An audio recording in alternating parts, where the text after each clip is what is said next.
This is going to be a different type of video compared to what I normally do. I'm not going to be offering 10 things you need to remember or giving a lesson from a particular Bible verse.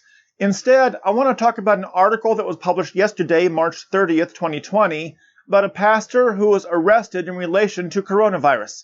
Now, before I get into it, if you like the content on this channel, be sure and subscribe, hit the little bell icon, and give the video a thumbs up. It does help the channel grow. And if you want to share the content on my channel, the share information is just down below. You also may notice I'm wearing this little hat here that I normally don't wear. And you can see the logo. It's my logo with "No Show Share the Gospel of Jesus." You can get this on my website, on my online store. I'll put a link to it just down below. Now, with that being said, let's go ahead and talk about the pastor. There was an article published yesterday, March 30th, 2020, about a pastor in the Tampa, Florida area who was arrested because his church had worship services this past Sunday, and I'll put a link to the article just down below. Now, according to the article, the county in which the church resides is under a stay-at-home order because of the coronavirus. Despite the order, the church and the pastor decided to hold services in their sanctuary, where they had a few hundred people gather together, plus they streamed the services online. Now, because the county had a stay-at-home order and the church violated it, the pastor was arrested on misdemeanor charges. He was later released on bail or bond. Now, some people are saying that this is a case of government overreach, a case of persecution, and a case of being anti-religious. Now, I'm sure you have your thoughts on it. I have my thoughts on it. Comment below what you think about it. Should the church and the pastor have held services in their sanctuary? Or were they wrong to do so? Is this government overreach, or was the government responding appropriately? Comment below and let me know. Well, I want to share my thoughts on the situation. First, when it comes to coronavirus, we need to always remember that you and I can be carriers of coronavirus and transmit the disease and be totally unaware of it. We can have no symptoms and yet still transmit coronavirus to someone else. And so we can do something completely innocent and yet still lead someone else to become very sick. A second thing to remember is that the social distancing and the do not gather rules, the stay-at-home orders, are about, in part, keeping us from contracting coronavirus, but they're also about helping us not spread coronavirus to the most vulnerable in our society. A third thing to keep in mind when it comes to coronavirus is that while the younger and more healthy individuals are less likely to have serious complications with coronavirus, that there are people in society who are more vulnerable. The elderly, those with compromised immune systems, those with respiratory diseases, and those with other conditions that can make them more vulnerable have a higher risk of suffering severe symptoms and even dying from coronavirus.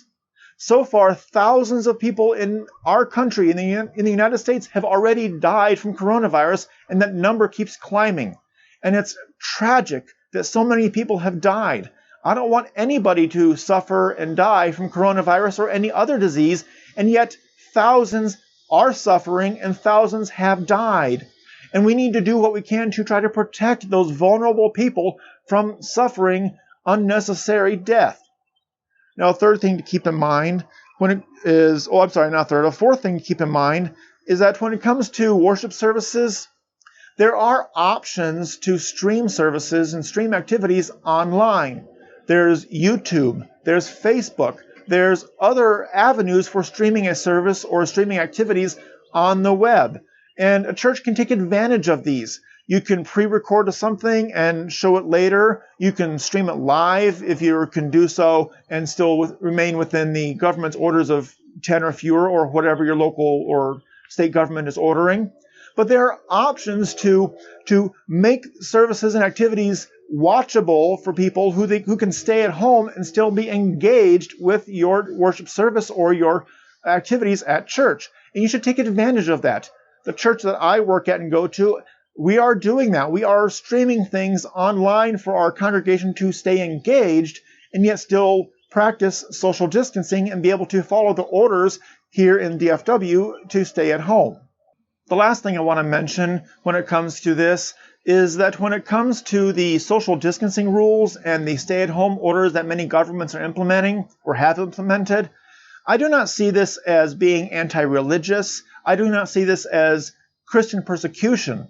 Rather, I see this as taking precautions to protect the more vulnerable in our society from getting a serious illness and suffering serious consequences, or as our 9-year-old might say, so we don't kill people.